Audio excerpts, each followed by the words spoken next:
یہ رسم دستار قرأت کی محفل ہے۔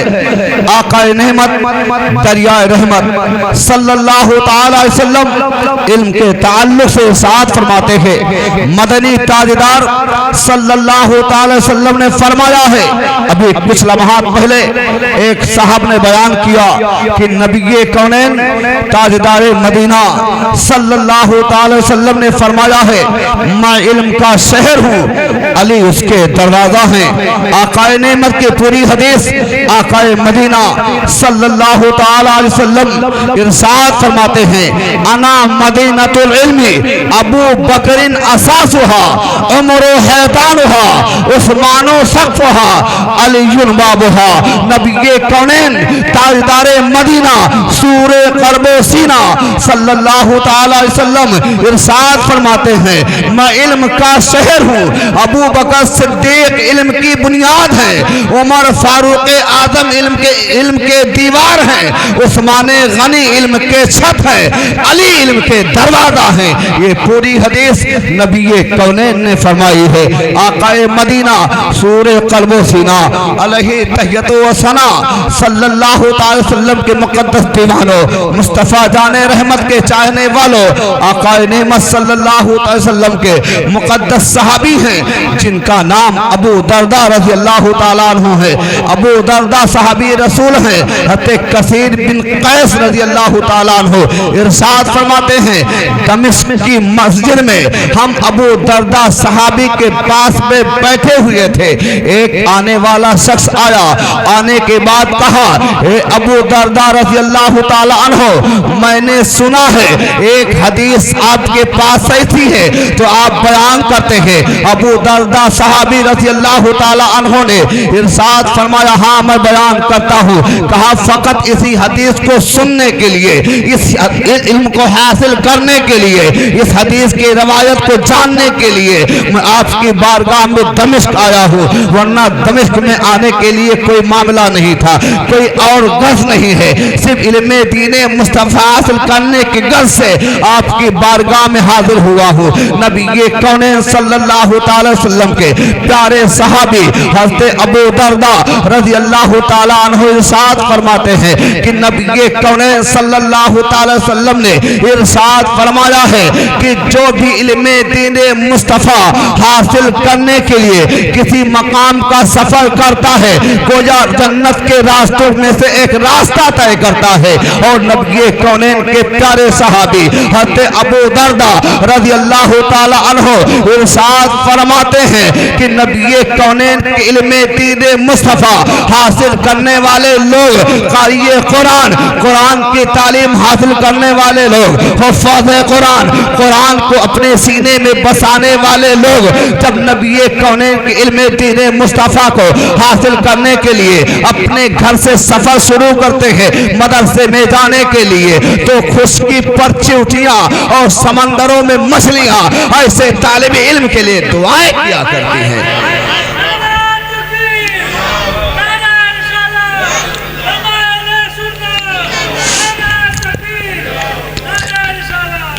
اور ابو دردہ رضی اللہ تعالیٰ عنہ ارشاد فرماتے ہیں، علم دین مصطفیٰ حاصل کرنے والا جب نکلتا ہے گھر سے، مدرسہ کے جانے پڑتا ہے، علم دین مصطفیٰ حاصل کرنے کے لیے کہیں کا بھی سفر کرتا ہے تو اس کے پیر کے نیچے نورانی فرشتے اپنے پر کو بچھا دیا کرتے ہیں۔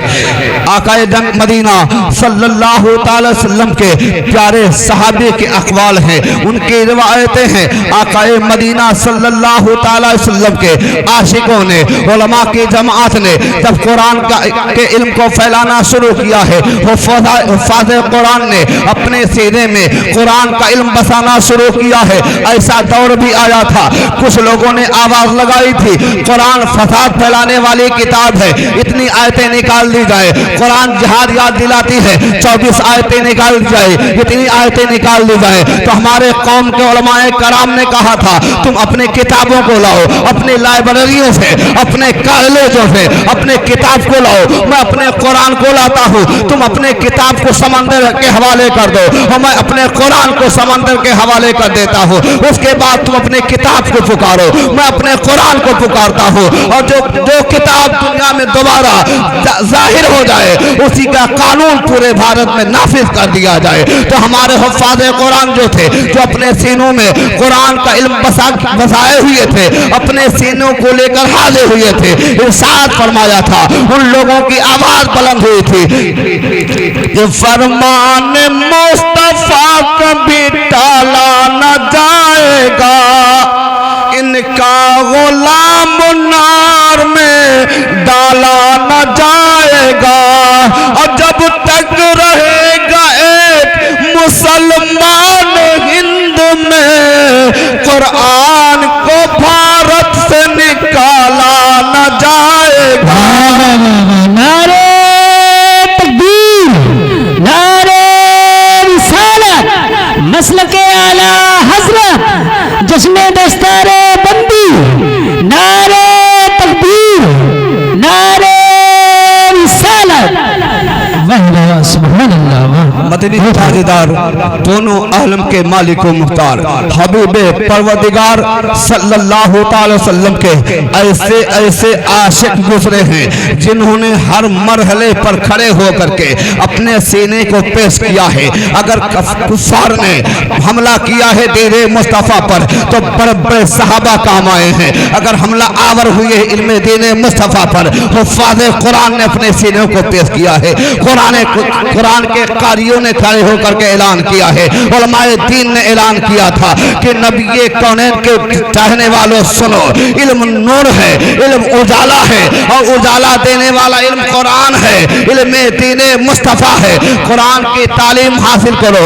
اس لیے جب بچہ قرآن کی تعلیم حاصل کرتا ہے، آقا مدینہ کے صحابی غالباً حضرت ابو دردہ رضی اللہ تعالی عنہ ہی روایت فرماتے ہیں، جس کا بیٹا قرآن کی تعلیم حاصل کرنے کے لیے نکلتا ہے، قرآن کی تعلیم حاصل کرتا کرتا جس وقت بچہ قرآن کی تعلیم کو صحت و تلفظ کے ادائیگی کے ساتھ تکمیل قرآن کر لیتا ہے، اسی دن اللہ تبارک و تعالی علم قرآن کے حاصل کرنے والے بچے کو، اللہ تبارک و تعالی علم قرآن کے حاصل کرنے والے بچے کے والدین کو اسی دن مغفرت فرما دیا کرتا ہے۔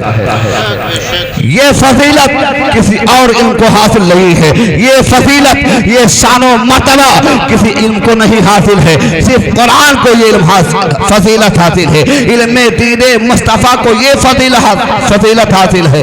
آقا مدینہ سور قلب و سینہ علیہ طیت و ثنا کے عاشقوں کے جماعت کو دیکھنا چاہتے ہو، ان کی آرزو ہوا کرتی تھی، ان کی یہ تمنا ہوا کرتی تھی۔ حضرت علی بن سفیان جو سیدنا صلاح الدین ایوبی علیہ الرحمہ کے جنرل تھے، انٹیلیجنس کے سربراہ تھے، علی بن سفیان رضی اللہ تعالی عنہ مدینہ منورہ کی سرزمین پر رہتے تھے۔ آپ وہاں سے نکلتے ہیں 23 سال کے عرصے میں اپنے بیوی کو چھوڑا ہے، اپنے بیوی کو چھوڑا جب تو ان کی بیوی حاملہ تھی، بیوی سے کہا اے میری شریک حیات، میں اتنا درہم تمہیں دے رہا ہوں، یہ درہم و دینار اپنے پاس رکھنا، اگر اللہ تبارک و تعالی تمہیں بیٹی عطا فرمائے تو علم دین مصطفیٰ سے آراستہ پیراستہ کرنے کے بعد میں شریعت طاہرہ مطہرہ کے روشنی میں شادی کا اہتمام کر دینا، اگر تمہارے پیٹ سے اللہ تبارک و تعالی بیٹا عطا فرمائے تو اس بیٹوں کو علم دین مصطفیٰ حاصل کروا دینا۔ اتنا کہنے کے بعد میں علی بن سفیان مصر کی سرزمین پر چلے آتے ہیں، اسلام کے لیے، اسلام کی آبیاری کے لیے، اسلام کے تحفظ و بقا کے لیے کام انجام دینا شروع کرتے ہیں۔ کچھ 30 سال کے بعد میں مصر کی سرزمین سے نکلے ہیں، علی بن سفیان مدینہ منورہ پہنچے، دروازے پر دستک دیا ہے، دروازے پر دستک محسوس کرنے والی خاتون دروازے پر آئی ہیں، دروازہ کھولا، کہا کون؟ کہا میں علی بن سفیان ہوں، دروازہ کھولو۔ جب دروازہ کھولا کہا آپ کون ہیں؟ کہا میں علی بن سفیان کی بیوی ہوں۔ اتنا اتنا سنے ہیں 30 سال کے عرصے کے بعد میں میاں بیوی کی جب ملاقات ہو گئی ہے تو بڑھاپے کے آثار چہرے پہ ظاہر ہو چکے تھے. جب بیوی کو علی بن سفیان نے چھوڑا تھا تو جوانی کا عالم تھا, لیکن جب ملاقات ہو رہی ہے 30 سال کے عرصے کے بعد میں تو بڑھاپے کے آثار ہیں علی بن سفیان رضی اللہ تعالیٰ عنہ کے چہرے پر بھی اور بیوی کے بھی چہرے پر بڑھاپے کے آثار ہیں. کافی دن کے ملاقات کے بعد میں, کافی دن کے بچھڑنے کے بعد میں جب 30 سال کے بعد ملاقات ہوتی ہے میاں بیوی آپس میں لپٹ کے روتے ہیں.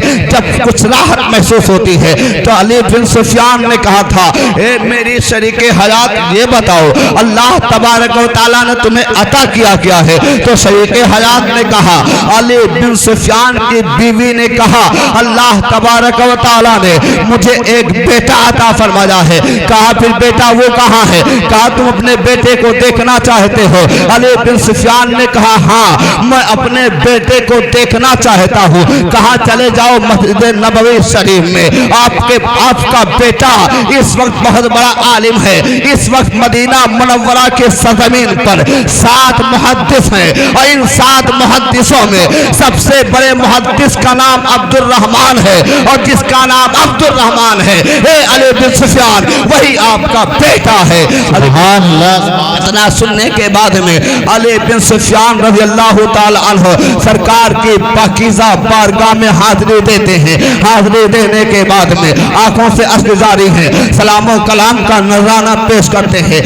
سرکار کی بارگاہ سے فارغ ہونے کے بعد میں مسجد نبوی شریف میں اس مقام پہ آئے جہاں درس و تدریس کے کام انجام دیے جا رہے تھے. علی بن سفیان کھڑے ہو کر دیکھ رہے ہیں ایک خوبرو جوان ہے جو مسند درس و تدریس پر بیٹھ کر علم دین مصطفیٰ کو فروغ دے رہا ہے. اس کے چاروں جانب بیٹھنے والے شاگرد علم حاصل کر رہے ہیں. کچھ لمحہ دیکھنے کے بعد میں علی بن سفیان نے کہا اس میں عبد الرحمن کون ہے؟ عبد الرحمن نے کہا جو اس وقت کے بہت بڑے عالم تھے, بہت بڑے محدث تھے. انہوں نے کہا میرا نام ہی عبد الرحمن ہے. کہا آپ کون ہے؟ کہا مجھے علی بن سفیان کہتے ہیں. وقت کے بڑے محدث کھڑے ہو کر کے اپنے باپ کے پیروں کا بوسہ لیتے ہیں, ہاتھ کو بوسہ دیتے ہیں, آنکھوں سے آنسو جاری ہو جاتے ہیں.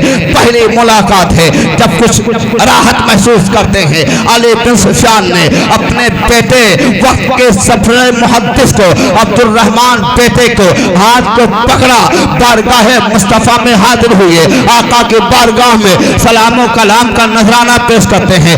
عرض کرتے ہیں یا رسول اللہ صلی اللہ تعالی علیہ وسلم آپ کا غلام علی بن سفیان مصر کی سرحد پر رہ کر کے آپ کے دین کی آبیاری کرتا رہا ہے. اے میرے آقا اگر علی بن سفیان کی خدمت آپ کی بارگاہ میں مقبول ہے, اے میرے آقا آپ کے غلام کا بیٹا آپ کا غلام عبد الرحمن آپ کی مقدس سرزمین پر رہ کر کے علم دین مصطفیٰ کو حاصل کیا, لوگوں تک علم دین مصطفیٰ کو بانٹ رہا ہے. اے میرے آقا اگر میری محنت اور میری محنت قبول ہے آپ کی بارگاہ میں, میرے بیٹے کا علم حاصل کرنا درس و تدریس کا کام انجام دینا مقبول ہے. اے میرے آقا کرم فرمائیں, دعا فرمائیں, اللہ تبارک و تعالی آپ کے پاکیزہ نالین پاک کے صدقے میں ہر میدان میں اس کامیابی سے ہمکنار فرمائے, آپ کی رضا ہو. مصطفیٰ جان رحمت کی بارگاہ میں علی بن سفیان عرض کرتے ہیں یا رسول اللہ آپ کی رضا زندگی بھر چاہتا ہوں, پیارے رب کائنات کی رضا چاہتا ہوں.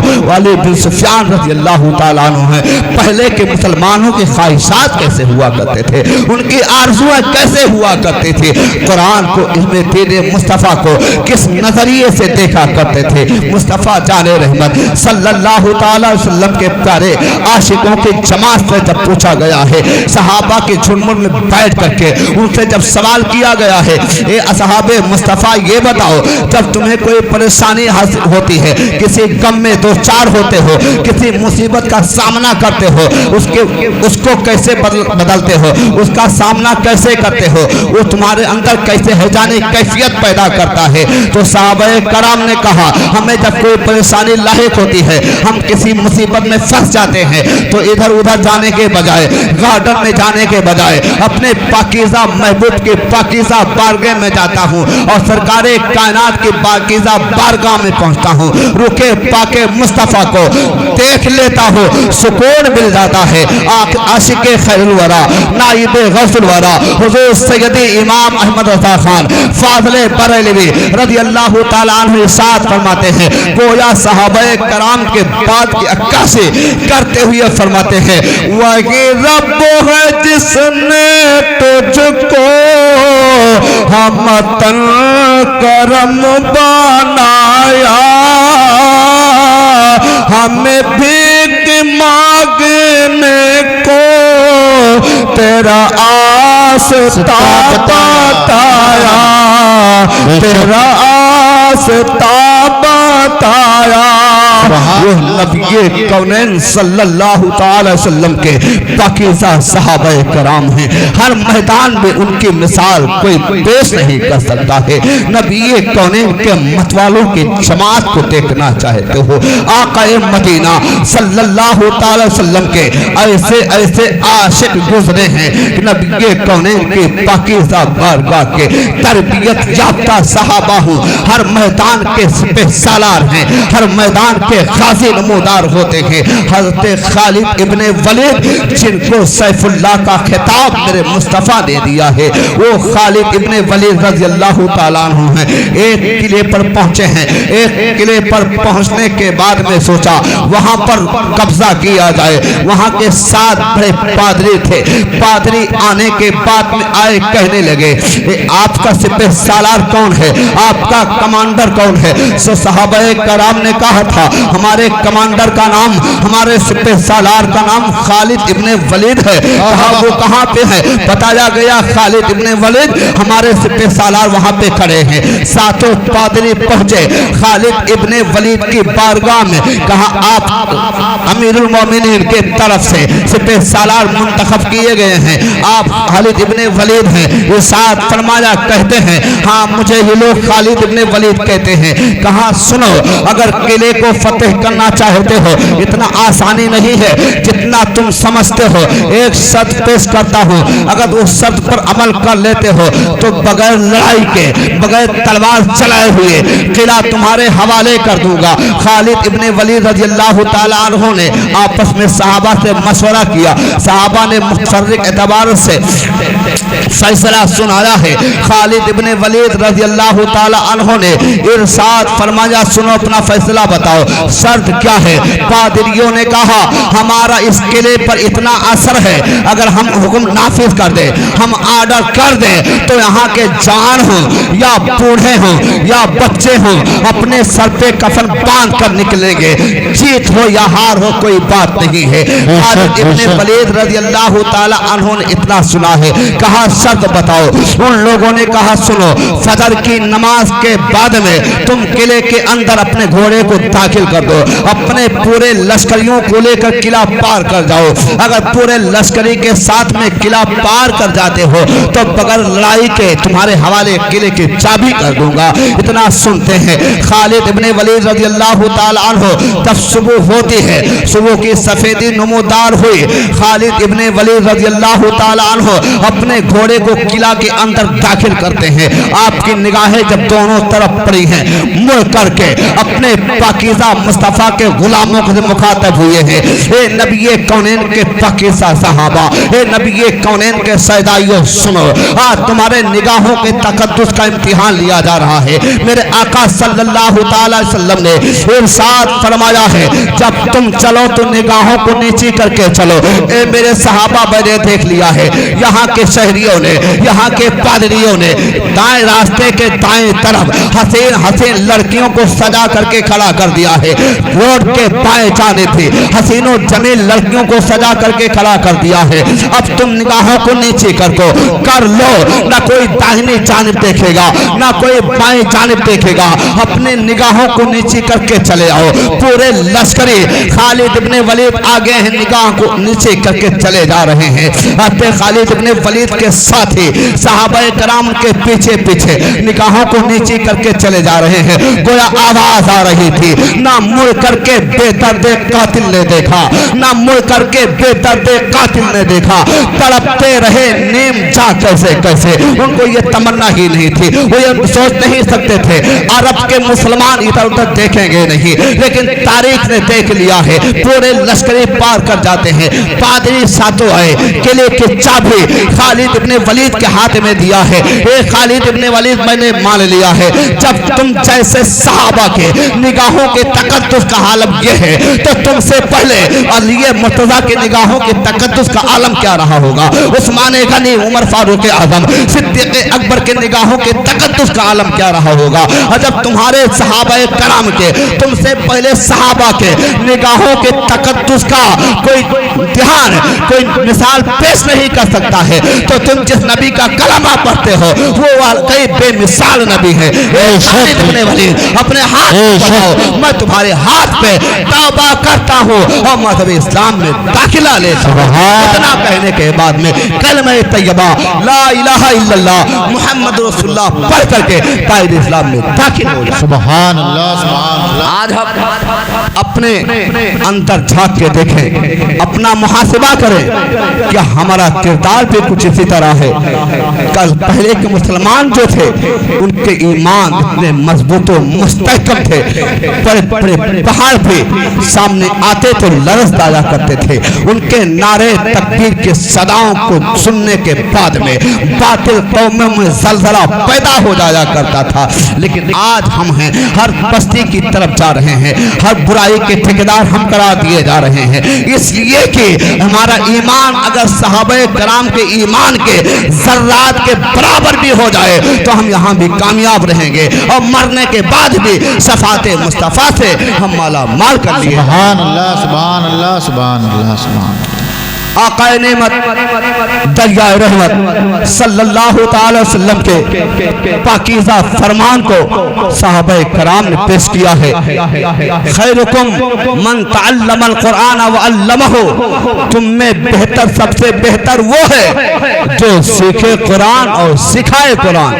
آج عزیزم قاری محی الدین سلمہ لائق مبارکباد ہیں، ان کے والدین، ان کے چاہنے والے لائق مبارکباد ہیں۔ رب تبارک و تعالیٰ نے اپنے کرم سے انہیں قاری قرآن بنایا ہے۔ اللہ رب قدیر انہیں تا زندگی علم دین مصطفیٰ سے فیضیاب فرما کر علم دین مصطفیٰ کے فروغ دینے کی توفیق عطا فرمائے۔ اس لیے کہ خیرکم من تعلم القرآن وعلمہ، تم میں سب سے بہتر وہ ہے جو سیکھے قرآن، سکھائے قرآن۔ یہ اپنے لیے بھی اور اپنے والدین کے لیے، دنیا اور آخرت کے لیے بہترین سرمایہ بن کر کے آپ کے سامنے بیٹھے ہوئے ہیں۔ رات کا کافی حصہ گزر چکا ہے، پھر انشاءاللہ العزیز اگر آپ لوگوں نے کبھی یاد کیا، کبھی موقع ملا، انشاءاللہ بات تو بہت کچھ کرنی تھی، لیکن زیادہ وقت شعر و شاعری میں آپ لوگ گزار دیتے ہیں۔ جو باتیں ہونی چاہیے وہ تقریر کے ذریعے جو آپ لوگوں کو مل سکتی ہے، جو حاصل ہو سکتی ہے، نہ مسئلہ مسائل کسی عالم سے پوچھتے ہیں، نہ سننا بھی پسند کرتے ہیں۔ خیر، ہمیشہ ہر ذکر کے محفل میں مصطفیٰ جان رحمت کی پاکیزہ محفل رچاؤ بساؤ تو تقاریر زیادہ سنو، نعت مصطفیٰ بھی سنو، اس لیے نعت مصطفیٰ سننا نبی کی سنت ہے، سنانا صحابہ حضرت حسان ابن ثابت کی سنت ہے۔ نعت سنو، لیکن جو باتیں قرآن و حدیث کے ذریعے سے تقریر کے درمیان آپ کو ملے گی، جو فائدے آپ کو تقاریر سے حاصل ہو سکتی ہیں، وہ آپ اور کسی ذریعے سے حاصل نہیں کر سکتے ہیں۔ لہذا کما حق ہو، ہمیشہ ذکر خیر میں تقریر کے لیے زیادہ موقع فراہم کرنے کی کوشش کیا کرو۔ اللہ تبارک و تعالی